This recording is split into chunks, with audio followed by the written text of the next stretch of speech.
கிட்டத்தட்ட 3 நாட்களுக்கு மேலாக இந்த காட்டுத்தீ தொடர்ந்து பரவிக்கொண்டே இருக்கிறது. இத்தாலி, பிரான்ஸ் உள்ளிட்ட நாடுகளுடைய படைகளும் தீயை அணைக்கிற பணிகளில் ஈடுபடுறாங்க. காசாவில் இஸ்ரேலுடைய தாக்குதல்கள் தொடர்ந்து வரக்கூடிய நேரத்தில் அது அவுதா சிறுவர் மருத்துவமனையில இன்றைக்கு பிறந்த ஒரு குழந்தை மூளை இல்லாமல் பிறந்திருக்கிறது என்கிற செய்திதான் ஒரு அதிர்ச்சிகரமான செய்தியாக இருக்கிறது.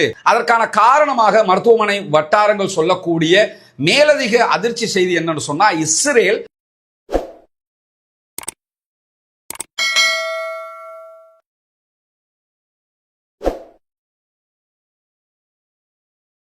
அஸ்ஸலாமு அலைக்கும் வரஹ்மத்துல்லாஹி வபரகாத்துஹு. பேரன்பிற்கினிய சகோதர சகோதரிகளே, நம் அனைவர் மீதும் ஏக இறைவனுடைய அமைதியும் கருணையும் உண்டாகட்டுமாக என்கிற உயரிய பிரார்த்தனைகளோடு 575வது நாளாகவும் காசாவிலும் காசாவையொட்டிய பாலஸ்தீன பெருநிலப்பரப்பிலும் என்னவெல்லாம் நடக்கிறது என்கிற செய்திகளை தான் இன்னைக்கும் நம்ம பார்க்க இருக்கிறோம். இன்னைக்கு வந்திருக்கக்கூடிய தகவல்களை பொறுத்தவரையில சில கவலைக்குரிய மனது ஏற்றுக்கொள்ளாத தகவல்கள் இருக்கிற அதே நேரத்தில் பல முக்கியமான மகிழ்ச்சிகரமான செய்திகளும் கூட இன்றைக்கு வந்திருக்கக்கூடிய காட்சியை நம்ம பார்க்க முடிகிறது. அதனுடைய முதலாவது செய்தியை நம்ம பார்த்தோம்னா, இன்றைக்கு கடந்த 48 மணி நேரங்களுக்குள்ளாக 77 பாலஸ்தீன அப்பாவிகள் கொல்லப்பட்டிருக்கிறார்கள், ஷஹீதாகி இருக்கிறார்கள் என்கிற வருத்தத்துக்குரிய செய்தியோடு 275 பேர் படுகாயம் அடைந்திருக்கிறார்கள் என்கிற செய்திகளும் வெளியாகி இருக்கிறது. இந்த அடிப்படையில் ஆரோக்கிய குறைபாடு என்பது பாலஸ்தீன குழந்தைகளுக்கு மத்தியில் ரொம்ப உச்சம் தொட்டு கொண்டிருக்கிறது என்கிற செய்திகளை ஐநா பகிரங்கமாக பல சந்தர்ப்பங்களில் வெளியிட்டு வந்தது. UNRWA வெளியிட்டு வந்தது. தற்போது வேர்ல்டு ஃபுட் புரோகிராம் உள்ளிட்ட அனைத்து அமைப்புகளும் இதை எச்சரிக்கையாக வெளியிட்டு வரக்கூடிய நேரத்தில் தான் இன்றைய தினம் காசாவினுடைய மருத்துவ வட்டாரங்கள் ஒரு அதிர்ச்சிகரமான செய்தியை வெளியிட்டிருக்கிறார்கள். அது என்ன அதிர்ச்சிகரமான செய்தின்னு சொன்னா, காசாவில் இஸ்ரேலுடைய தாக்குதல்கள் தொடர்ந்து வரக்கூடிய நேரத்தில் அது அவுதா சிறுவர் மருத்துவமனையில இன்றைக்கு பிறந்த ஒரு குழந்தை மூளை இல்லாமல் பிறந்திருக்கிறது என்கிற செய்திதான் ஒரு அதிர்ச்சிகரமான செய்தியாக இருக்கிறது.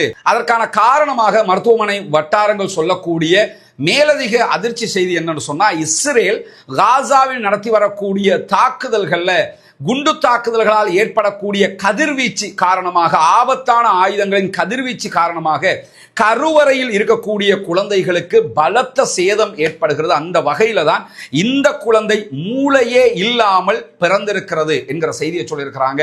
அல்லாஹுடைய அருள் மாத்திரம்தான் அவர்களை பாதுகாக்க முடியும் என்பதை தவிர வேறு ஒன்றையும் நம்மால் எதிர்பார்க்க முடியாது என்பதை நம்ம பார்க்க முடியுது. ஏன்னா இப்படியான ஒரு செய்தியை நம்ம கேள்விப்பட்டது கூட கிடையாது. இன்னும் சொல்ல போனா 2ஆம் உலக மகா யுத்தத்துல கூட நம்ம இதை கேள்விப்படலை.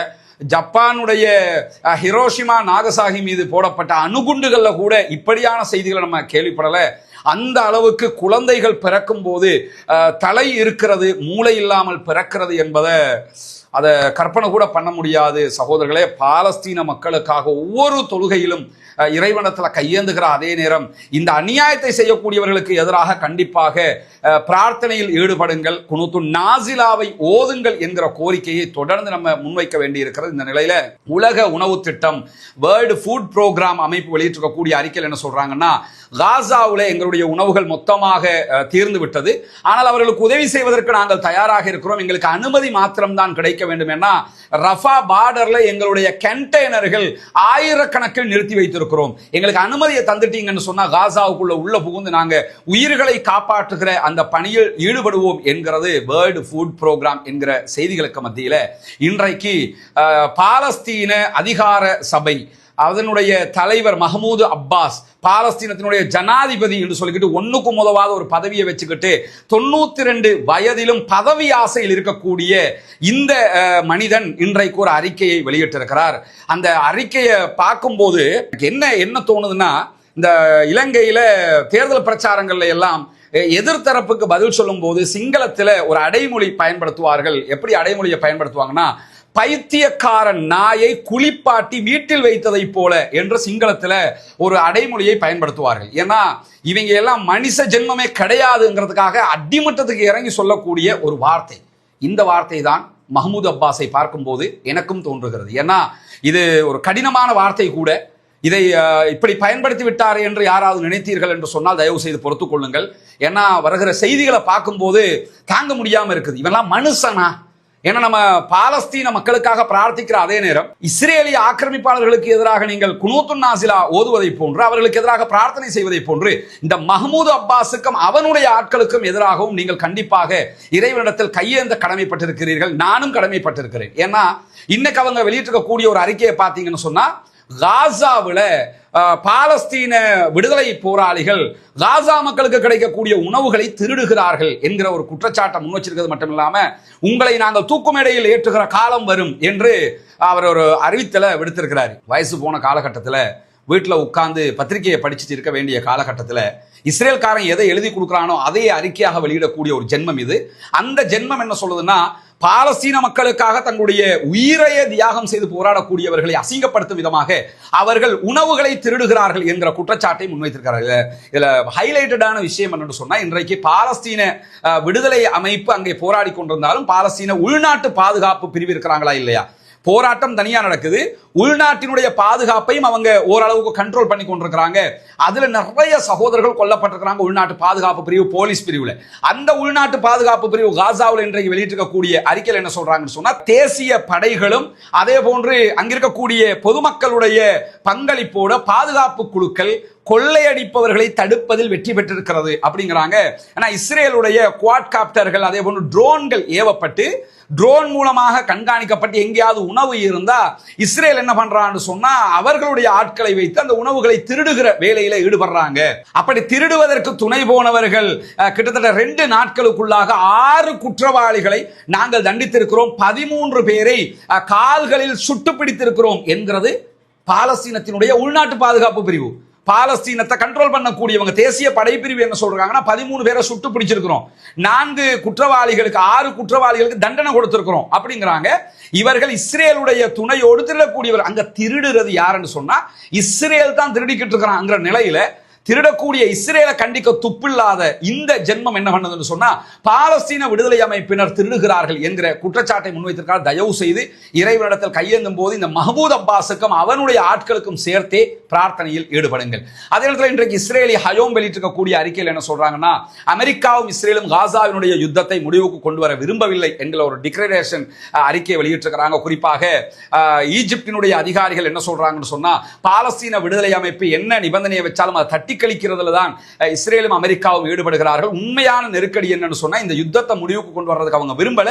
காரணம் என்னன்னா, நெத்தனியாகுனுடைய கவர்மெண்ட் டிசோல் ஆகிரும், யுத்தம் முடிஞ்சா தேர்தலுக்கு போனாங்கன்னா தோத்து போயிருவாங்கிறதுனால இது அப்படியே இழுத்து கொண்டு போகக்கூடிய நேரத்தில் நமக்கு தெரியும் ஜெருசலம்ல தொடர்ந்து தீ பரவி கொண்டிருக்கிறது. தீயை அணைச்சதாக சொன்னாலும் அங்க அணைக்கல, முழுவதுமாக தீ பற்றி எரிந்து கொண்டிருக்கிறது. இன்றைக்கும் புதிய தீ விபத்து உண்டாகி இருக்கிறது என்று ஜெருசலம் கவர்னரேட் இன்றைக்கு அறிவித்திருக்கக்கூடிய செய்திகள் வெளிவந்திருக்கக்கூடிய நேரத்தில் கிட்டத்தட்ட 3 நாட்களுக்கு மேலாக இந்த காட்டு தீ தொடர்ந்து பரவிக்கொண்டே இருக்கிறது.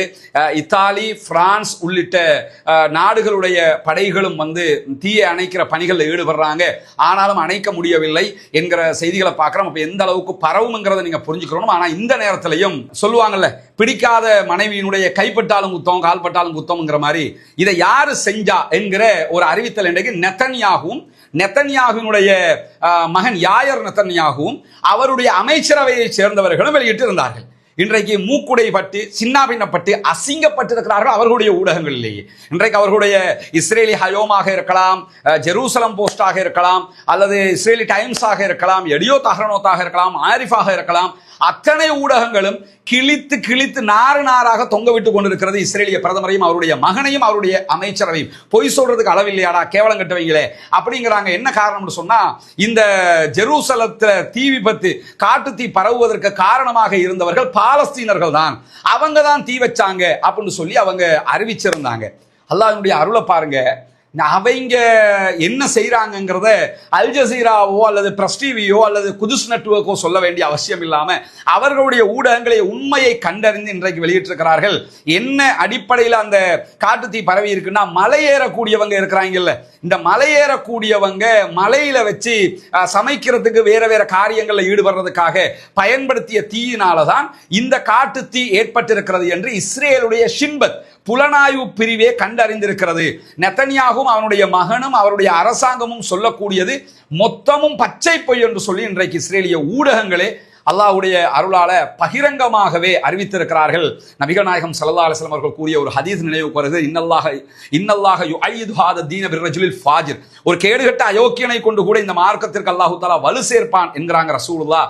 அந்த அடிப்படையில் பார்த்தீங்கன்னா இந்த அயோக்கிய கும்பல் பொய் சொல்ல சொல்ல சொல்ல பாலஸ்தீன மக்கள் யார் என்பதை இந்த உலகம் கண்டுகொண்டே இருக்கிறது.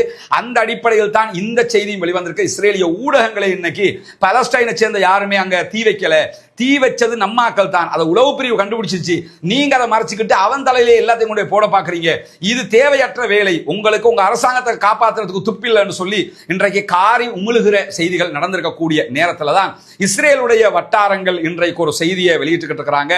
ரஃபாவுல ஒரு கடினமான பாதுகாப்பு சம்பவம் நடந்திருக்கிறது என்பதுதான் அந்த செய்தி. குறிப்பாக தெற்கு காசா ரஃபா பகுதிகளில் இஸ்ரேலுடைய ஆக்கிரமிப்பு ராணுவத்தின் மீது இன்றைக்கு பாலஸ்தீன விடுதலை ராணுவம் பயங்கர தாக்குதல்களை நடத்தி இருக்கிறார்கள். கிட்டத்தட்ட 7 அல்லது 8 தடவைகள் ஹெலிகாப்டர் வந்து பிணங்களையும் அங்கிருக்கக்கூடிய பாதிக்கப்பட்டவர்களையும் அள்ளிக்கொண்டு செல்கிறார்கள் என்கிற செய்திகள் வெளியாகி இருக்கிற அதே நேரத்தில் ஆக்கிரமிப்பு ராணுவம் இஸ்ரேலிய போர்சஸ் வருகிற போது அந்த இடத்துல புகை குண்டுகள் வீசப்படுகிறது.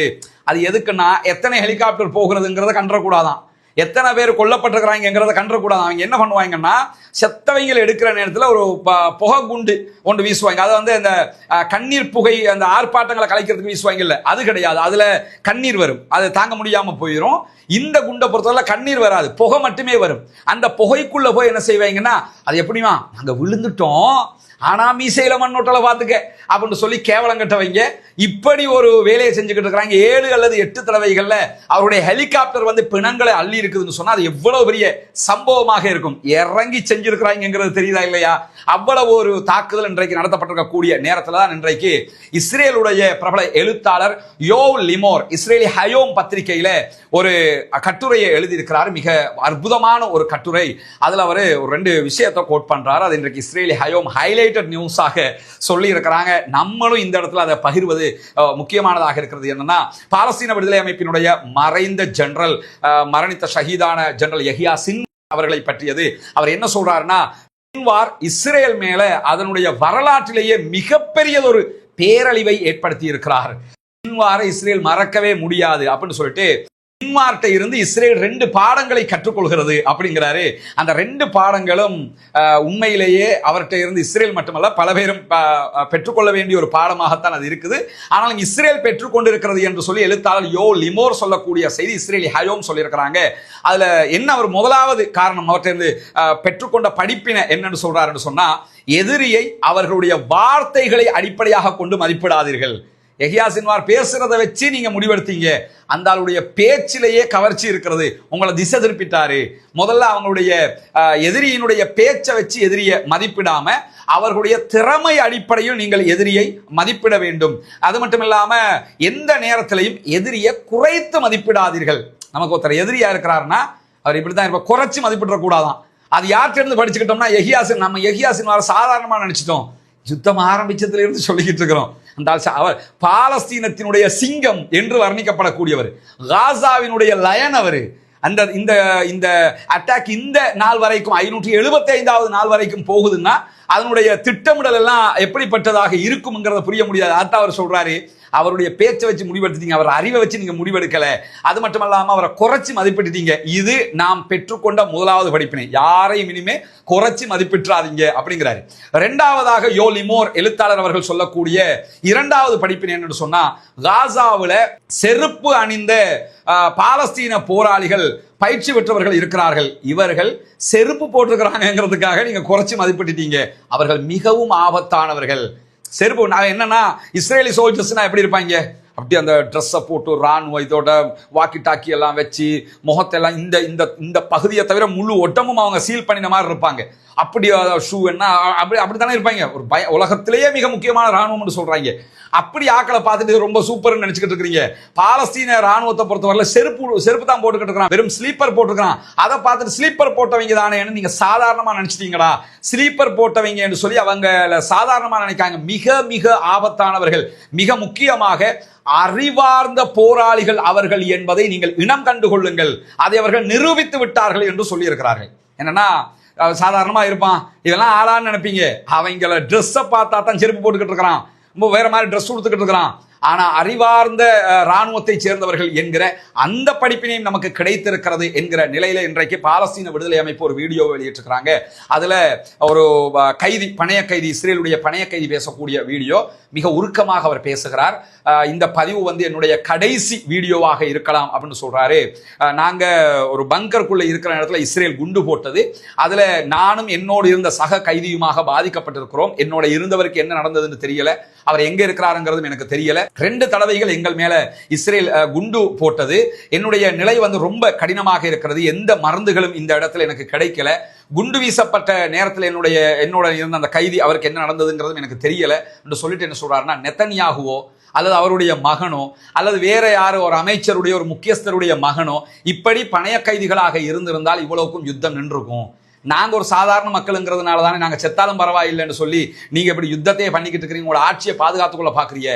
நாங்க சாதாரண ஆக்கள், ஒரு பெரிய ஆளுடைய பிள்ளை மாட்டிக்கொண்டிருந்தா இப்படி விடுவியலா அப்படின்னு சொல்லி உணர்வு பூர்வமாக அவர் கேட்டுட்டு, இஸ்ரேல் மக்களிடத்தில் நான் சொல்லுகிற கடைசி வார்த்தை என்று சொல்லிட்டு சொல்றாரு, உங்களுடைய குடிமக்கள், இஸ்ரேல் குடிமக்கள், பிரஜா உரிமை பெற்றவர்கள் 59 பேர் இதுவரைக்கும் பணைய கைதிகளாக இருக்கிற நேரத்தில் நீங்க எப்படி சுதந்திர தினத்தை கொண்டாட முடியும்?